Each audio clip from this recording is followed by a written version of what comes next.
Medill School of Journalism and the City Colleges of Chicago. This is the Northwestern News Report.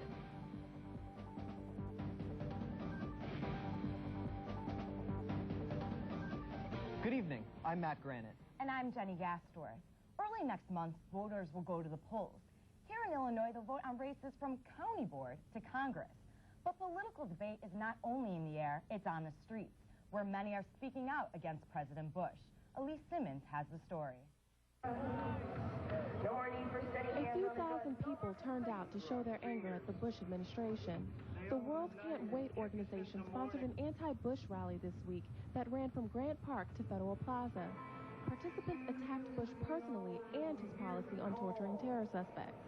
I disagree with George Bush's feelings on terrorism and the bill that he passed on torture and about just the way that he's running our United States. He's basically an ignorant, uneducated Texan who doesn't know what's going on in Washington.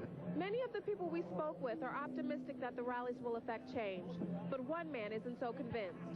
I come by these rallies a lot, but it seems like unrealistic. I mean, all these people know that the people that are in power and that hold power they're not going to stop any of what people are out here protesting. The World Can't Wait expected a much larger crowd to convene on Federal Plaza. About 2,000 protesters demonstrated, as opposed to the 15,000 earlier estimated. The organization aggressively campaigns for organized political resistance against the Bush administration. It has also organized similar rallies in 180 different cities across the nation. Elise Simmons, Northwestern News Report. The Federal Plaza was the last stop during a day-long rally. Earlier, hundreds gathered at Grant Park to express their dissatisfaction with the current administration. And before that, came weeks of preparation by people from very different backgrounds.